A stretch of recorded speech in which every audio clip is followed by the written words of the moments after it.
Bueno, vamos a seguir avanzando en este capítulo que tiene como propósito completar la caracterización de una cadena de transmisión, canal y receptor, y finalmente medir calidad a través de la probabilidad. Ya va, que creo que se me fue el puntero. A través de la probabilidad de error. ¿Ok? Entonces, eh, ¿qué hemos hecho? Como les dije, como una estrategia que fui descubriendo con los años, me es más fácil empezar con ejemplos, que son como ejercicios que podíamos hacer en señales y sistemas, porque uno tiene por aquí una señal que, aunque es aleatoria, uno puede modelarla como una sucesión de formas de onda determinísticas, y el ruido, que por ser independiente y al menos el ruido tiene media cero, ¿verdad? Yo puedo separar y, por ejemplo, apagar el ruido analíticamente y dejar pasar la señal, o al revés. Bueno, justamente haciendo eso, ¿verdad? Nosotros pudimos llegar a un primer resultado que nos permitió concluir que la probabilidad de error de un sistema, ¿verdad?, la podemos calcular como un área dentro de la campana de Gauss de un valor que es una relación numérica entre el voltaje que generaría, por ejemplo, esto es una transmisión binaria polar, vamos a llamar a los pulsos PDT y menos PDT. Bueno, al pasar PDT por el receptor se deforma, se cambia y se llama YDT, y entonces tomamos la muestra cada t bit, porque estamos en binario. Entonces, ese valor que se estima que es máximo, lo dividimos entre el voltaje RMS del ruido, que en este caso particular, donde el ruido tiene media cero, por lo tanto la potencia de ruido AC es igual a la total. Esto se calcula sacando la raíz cuadrada de la potencia de ruido a la salida, aquí, ¿okay?, a la salida del receptor. Bueno, entonces, bueno, dijimos, ok, esto es para un caso binario cualquiera, con un receptor cualquiera. Bueno, vamos a poner casos particulares. Trabajamos con no retorno a cero polar y el receptor un simple filtro pasabajo, y llegamos a un resultado que comenzó a ser emblemático porque fue la primera vez que pusimos los valores de probabilidad en función de la energía promedio, y recuerden que eso viene del modelo de trabajar con bases Gram-Schmidt, porque en realidad la señal transmitida es de potencia. Entonces no tiene sentido que yo les diga, calculen la energía de la señal transmitida. Eso no tiene absolutamente ningún sentido porque esa energía vale infinito. Solamente que numéricamente, cuando representamos en función de las bases, la energía promedio que de allí se desprende, que es la proporcionada por cada uno de los símbolos S1, S2, etcétera, entonces, esa energía promedio numéricamente está asociada a la potencia real de la señal transmitida. Y por su parte, pudimos ver que el otro resultado obvio es la colaboración del ruido. Entonces, ese primer resultado nos llevó a avanzar. Bueno, vamos a hacer algo mejor. O sea, todos ya teníamos sospecha de que este receptor es bastante pobre, bastante escaso. Entonces, vamos a hacer algo. Como esto es algo que requiere una sola base, podemos poner un receptor Gram-Schmidt que va a tener una sola rama. Y la idea es que cada vez que venga un símbolo, se va a enfrentar a la base, que en el fondo es simplemente proyectarse sobre la base, o sea, multiplicar por la base y después integrar, es hacer el producto escalar del símbolo que está entrando por la base. Y por eso van a ver la conexión que hay entre los voltajes a la salida del receptor y la constelación a la entrada del receptor. Total, que haciendo la misma tarea, un poquito más complicada porque el ruido térmico se las trae, tuvimos que hacer una demostración aparte para descubrir que en cualquier caso los receptores Gram-Schmidt a la salida van a tener una potencia, el ruido va a tener una potencia de eta medio en cada una de sus ramas. ¿De acuerdo? Eso primero nos llevó también a comparar por primera vez y dijimos, pero fíjate, que yo sepa, esto es un área de un punto de la campana de Gauss a la derecha de la media hasta infinito. O sea que si esto es más grande, el área a calcular va a ser más chiquita. Entonces se nos metió en la cabeza que teníamos que maximizar esto o esto o esto. En general, nos devolvimos al caso particular inicial general. Y eso es lo que nos va a llegar, permitió avanzar. Hoy vamos a hablar al fin de qué pasa cuando tenemos atenuación en el sistema y agregaríamos también ese fenómeno. Lo otro que aprendimos fue a trabajar con las curvas de probabilidades de error, curvas que son hechas colocando de manera semilogarítmica la probabilidad de error en las ordenadas, que va, el máximo valor es 1 y el mínimo es 0. Una grafica normalmente un sector de interés, y en cambio en este eje, que son las abscisas, dibujamos 10 veces el log en base 10, el logaritmo en base 10 de E sobre eta. Y eso tiene una forma muy peculiar. Si no lo hiciéramos así, la cola, el área de la campana de Gauss es de tipo como exponencial. Entonces nosotros lo hemos hecho de una manera que es la manera universal de trabajar.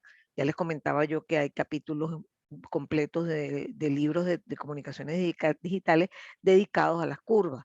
Aquí nos podemos ubicar, podemos comparar sistemas, podemos ver qué ocurre si cambia estoy en un sistema y cambia la velocidad, o hay más atenuación, o aumento la potencia, etcétera.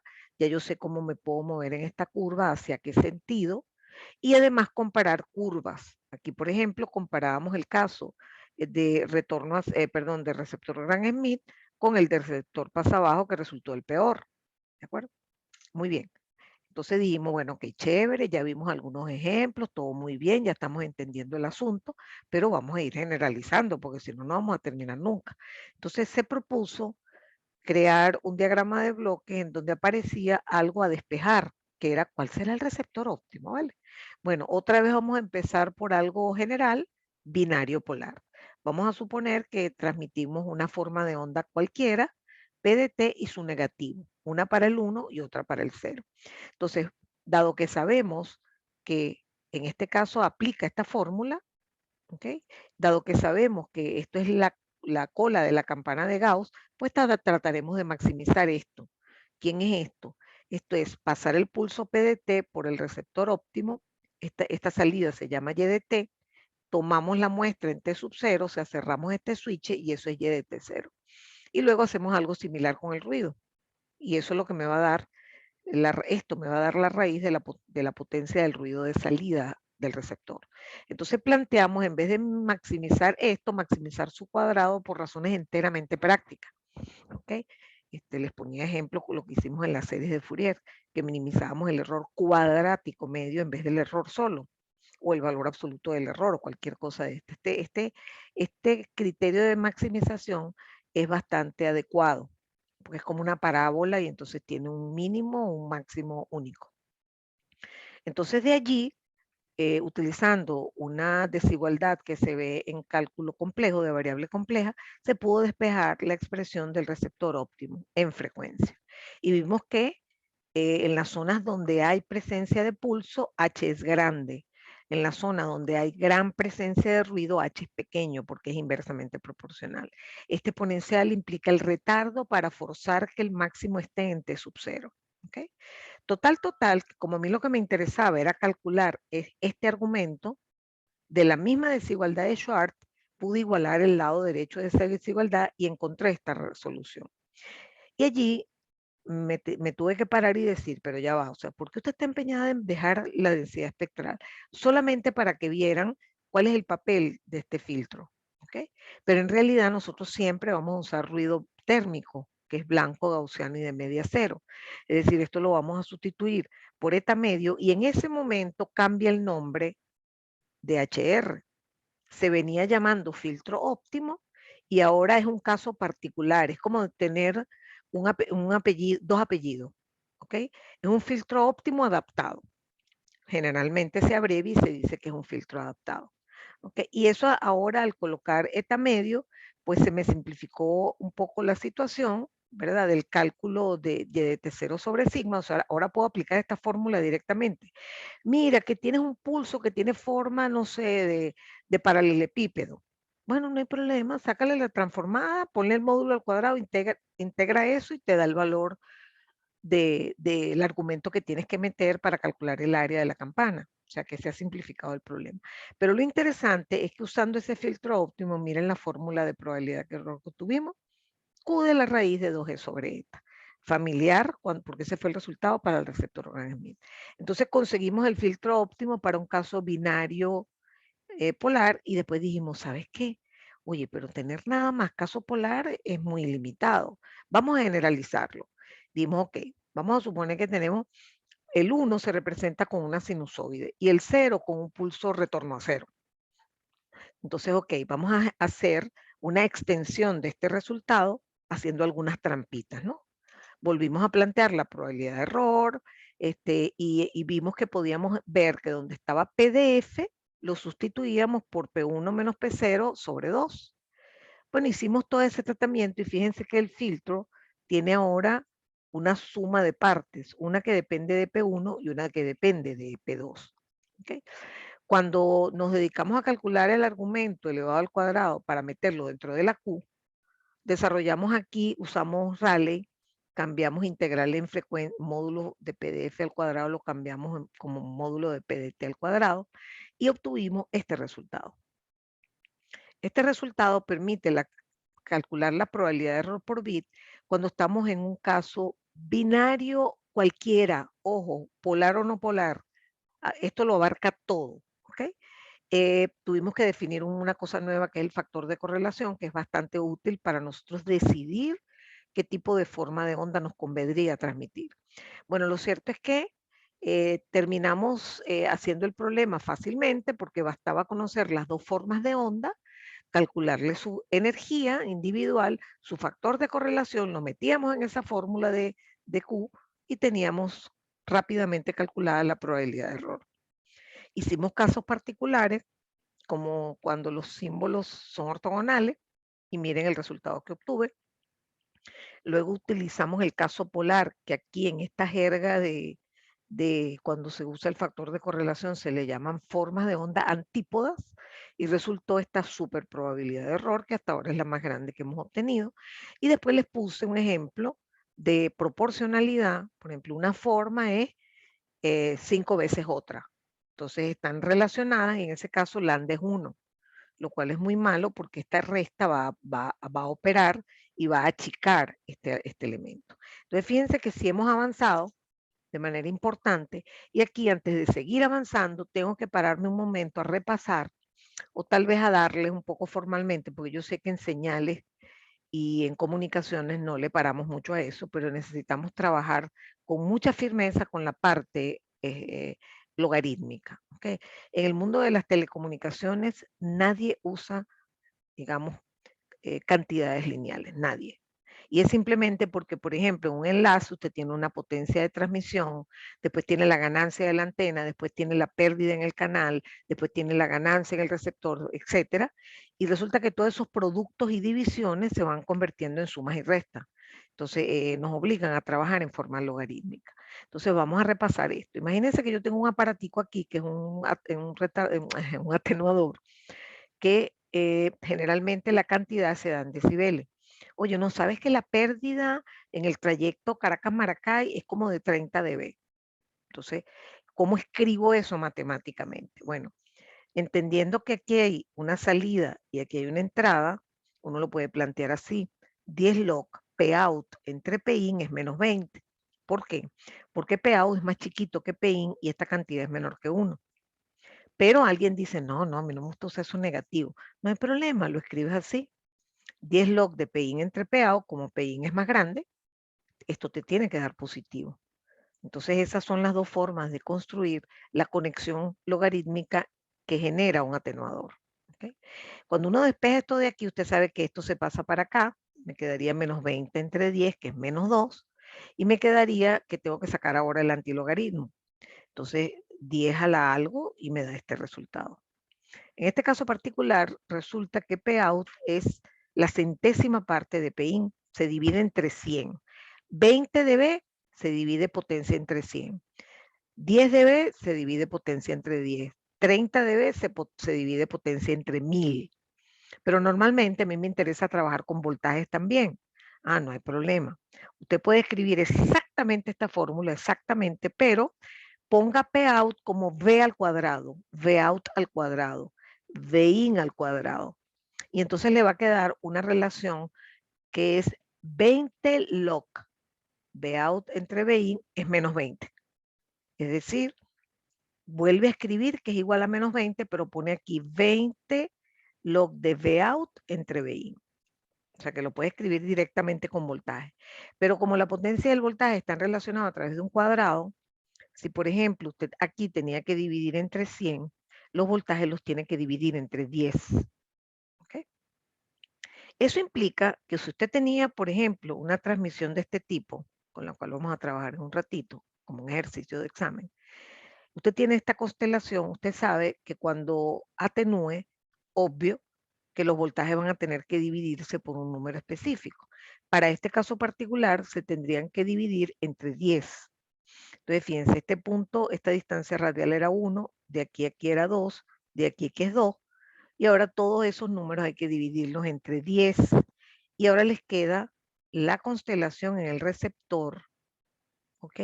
Pongan atención, que va a ser súper recontra útil. ¿Por qué? Porque debido a que el receptor Gram-Schmidt, que es el óptimo, lo que hace es tomar cada símbolo que está aquí en la puerta y lo proyecta sobre cada base. Proyectar es multiplicar por la base y luego integrar. Eso es sacar el producto escalar que, por ejemplo, un vector 5, 1x más 2, 1y. Multiplíquelo por 1x, o sea, hágale producto escalar. Punto. Y eso es lo que estamos haciendo aquí. Entonces, ¿qué ocurre? Que Y1 lo que le va a dar es la proyección en la constelación de cada símbolo.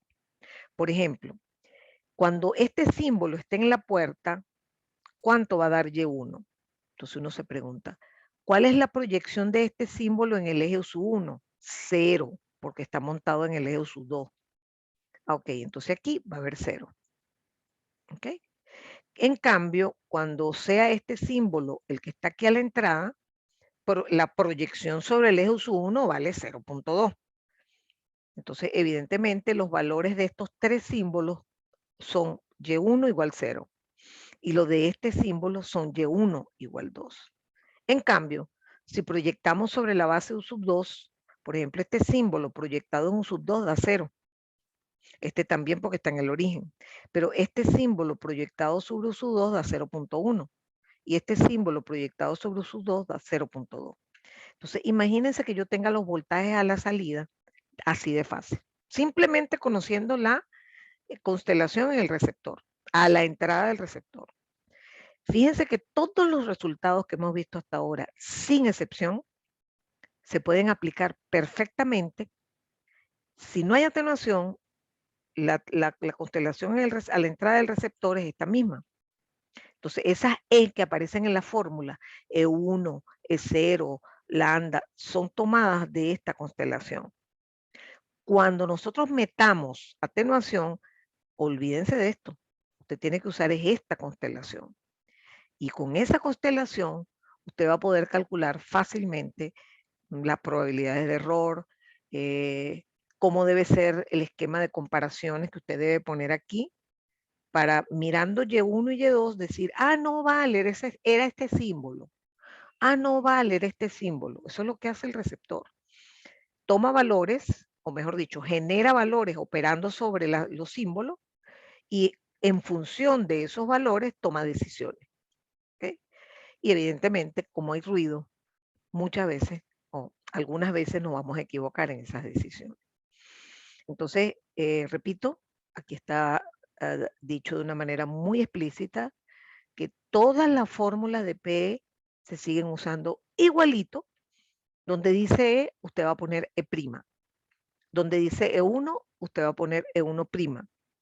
¿Y qué es ese prima? Bueno, es la energía, en ese caso, dividida entre 100, si el ejemplo fuera de 20 dB, por ejemplo. ¿Okay? Entonces aquí pongo justamente en ese caso que la energía hay que dividirla entre 100. Fíjense que en el fondo, si la velocidad es la misma, obviamente, lo que estamos haciendo es también una reducción de la potencia. Y eso es lo que pasa cuando usted pone un atenuador, cuando usted pone no. Cuando usted transmite una señal por un canal real, júrelo que esa señal se va a atenuar, júrelo. Entonces, evidentemente, eso es algo que está siempre presente. Entonces, de esta manera ya estamos amalgamando el efecto del canal aditivo de ruido más el efecto de la atenuación. Y vamos a hacer este ejercicio. Se supone que aquí el objetivo es calcular esto, porque eso en lo que lo mete en la fórmula, puedo calcular la probabilidad de error. Bueno, eso no es tan fácil porque nosotros nada más hemos hecho cosas en una sola dimensión en principio, aunque hicimos algún ejercicio cuaternario. Entonces, dice lo siguiente. Esta es la transmisión, ¿verdad? Se tiene las bases y se tiene la constelación. O sea, ya me sé la vida y milagro de esa transmisión. Obviamente eso es banda base, ahí no hay sinusoide. Obviamente el receptor cuando lo tengan que usar tiene dos ramas. ¿Okay? Esa señal se envía por un canal que la atenúa y luego le suma ruido blanco gaussiano de media cero. Luego se recibe con el filtro adaptado Gram-Schmidt que está mostrado a la derecha. Se toman cada T sub S, fíjense que aquí cambié la palabrita de T-bit, puse TS. Cada T sub S se toman los voltajes a la salida, se decide y el integrador se lleva a cero. Fíjense que aquí coloqué estos switches, lo que hacen es resetear el posible almacenamiento que tengan. Por ejemplo, una red RC sirve de integrador, pero hay que, cada T-bit o cada T-símbolo hay que resetear para empezar desde cero, para empezar las integraciones desde cero, sin carga en los elementos que son almacenamiento de energía pasivos, por ejemplo, como condensadores, capacitores, inductores. Okay. Bueno, entonces la primera pregunta es, dibuje en detalle la señal a la entrada del receptor cuando se transmite S1 de T. Fíjense que este es S1 de T. S1 de T es simplemente 2 veces U sub 1. Ah, no, pero entonces eso es facilísimo. Aquí está. Multiplico esto por 2 y ya. Ese es el símbolo S1. No, ya va, ya va. Ese es transmitido. Ahora lo tienes que atenuar porque estamos hablando de la entrada del receptor. Cierto. ¿Qué tengo que hacer? Bueno, 20 dB, ya dijimos y demostramos que implica una reducción o una división de la potencia de 100 a 1. ¿Okay? La potencia de salida del atenuador es la centésima parte de la potencia de entrada. Y el voltaje hay que dividirlo entre 10. Entonces usted saca esas cuentas, ¿verdad? Y efectivamente lo que termina haciendo es haciendo esa división que está aquí. ¿Okay? Entonces aquí nos damos cuenta que al hacer todas esas operaciones tenemos el símbolo que realmente se recibiría aquí en esta puerta. ¿Okay? Esta parte es nada más para calcular la parte de atenuación que les acabo de explicar, ¿no? Ok, ahora dice, ok, apague el ruido. Tome su símbolo que acaba de aplicarle el atenuador, o sea, acaba de poner que ese símbolo es 2 veces U1, luego le aplica la atenuación y ahora lo enfrenta a este receptor.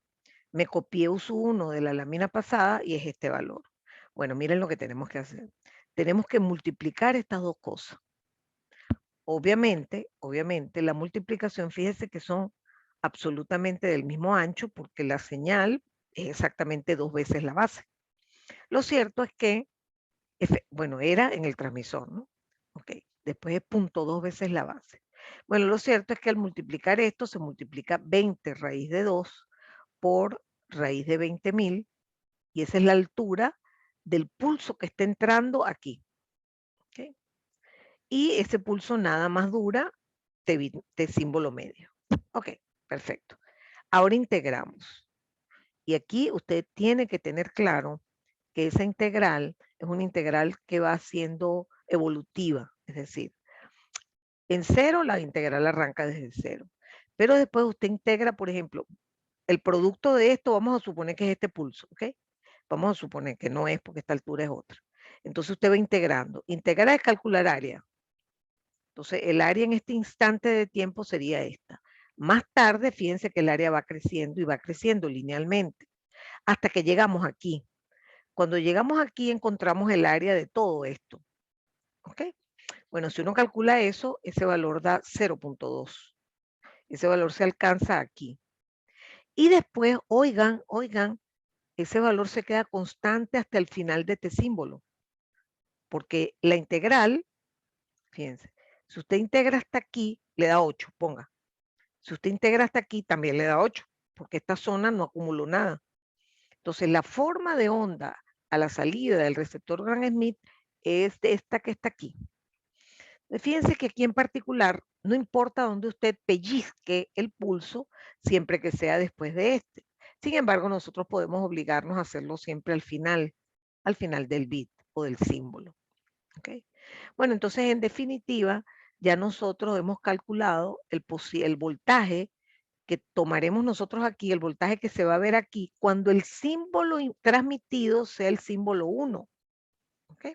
Eso usted lo puede repetir con los otros símbolos, no hay problema. Por ejemplo, en este caso, cuando uno empieza a integrar esto, da 0, 0, 0, 0, y cuando empieza a tomar en cuenta algo que esté en el eje sub 2, esto va a empezar a crecer como una línea recta negativa. O sea, para que tengan una idea de qué pasaría con los otros símbolos. Ok, muy bien, ahora me dicen, bueno, apagamos la señal, ¿ok? Y alguien toma la potencia de salida y dice, mira, sabes, tengo 1 milivatio a la salida, ¿ok? Y uno dice, ya va, ¿y de dónde salió eso? Bueno, obviamente del ruido, o sea, porque todo lo demás está apagado, entonces usted se para en cualquiera de estas salidas y lo que tiene es potencia de ruido, de tal manera que esto que está aquí, ojo, es eta medios, eso ya lo demostramos.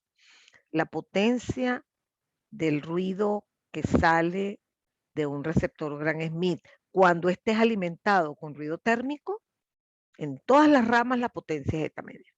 ¿Okay? Entonces ahora, si yo quiero tener el valor de E sobre eta, este E se refiere a E promedio. ¿Okay? Entonces, oigan bien lo que les voy a decir. Si usted calcula E aquí, ese problema le va a dar malo, porque el E que interesa, ¿verdad? Normalmente es el E a la entrada del receptor. ¿Okay?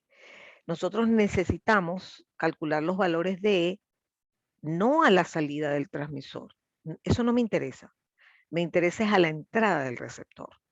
Entonces, en principio, si usted quisiera tomar ese E, tiene que atenuarlo. Entonces, miren lo que dice aquí.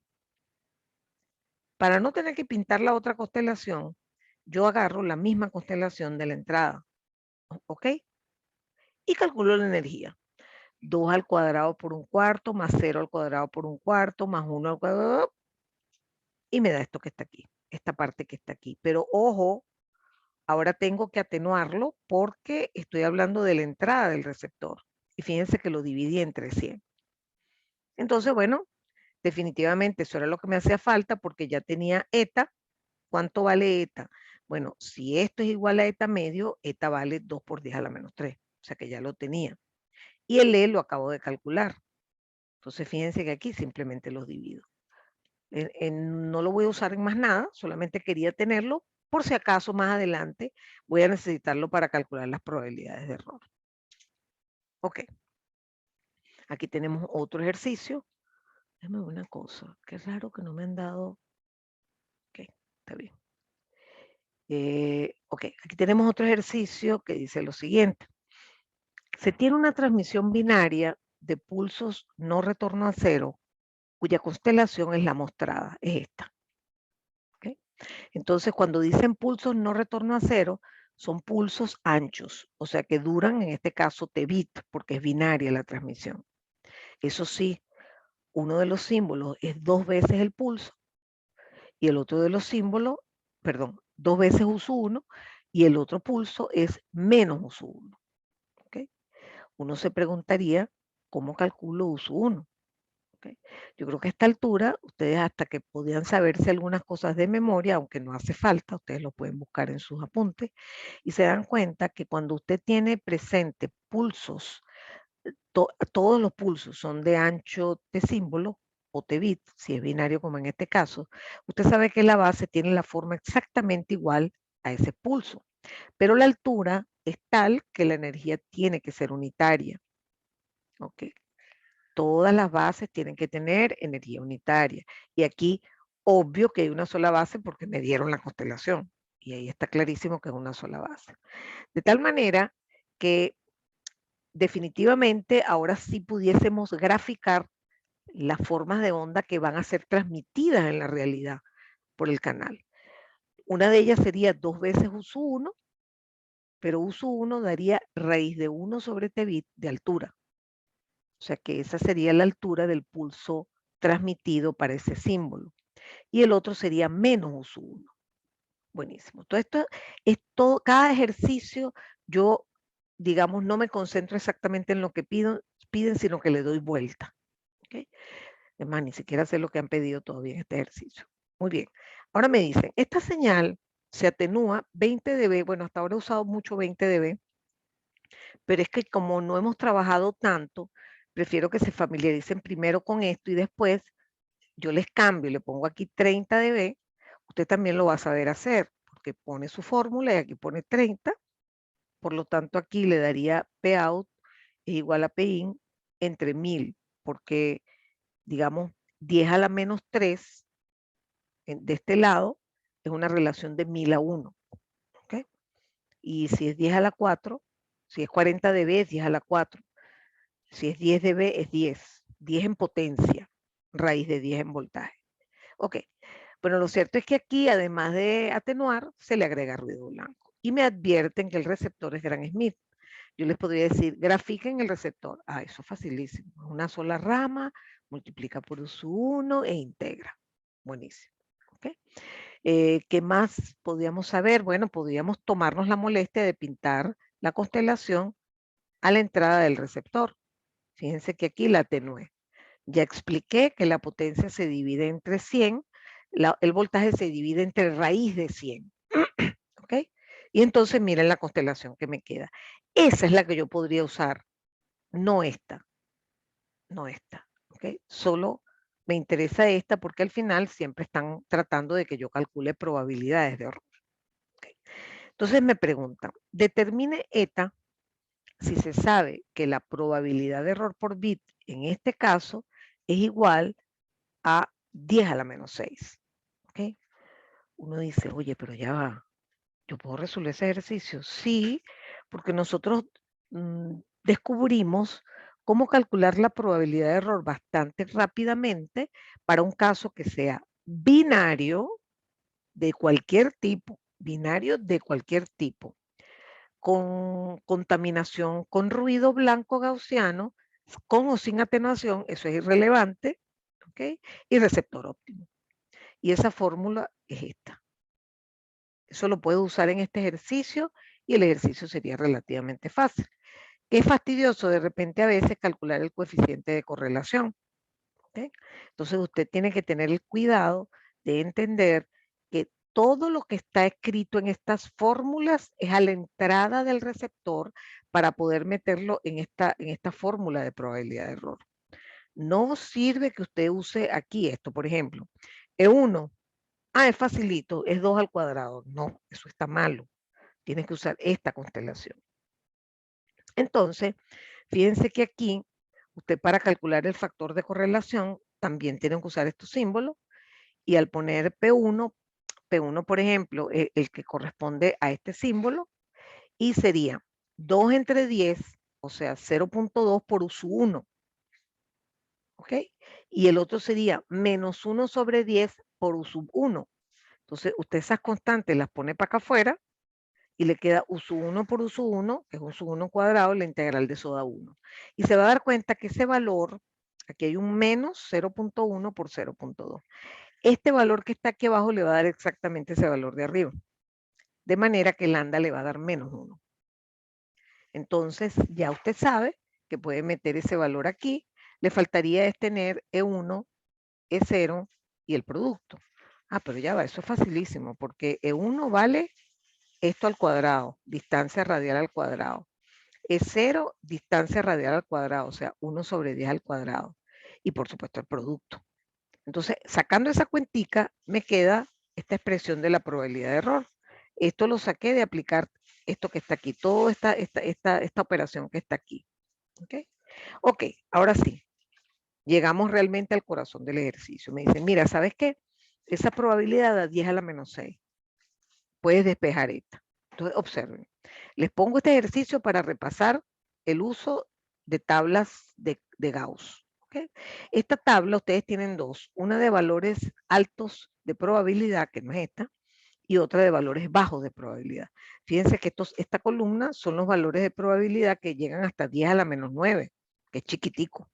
¿Okay? Entonces, en este caso me dicen que la probabilidad de error es de 1 por 10 a la menos 6, o lo que es lo mismo 10 a la menos 6. Entonces yo busco aquí en esta columna lo que más se le parezca. Fíjate, este por ejemplo es 1 por 10 a la menos 4, más o menos.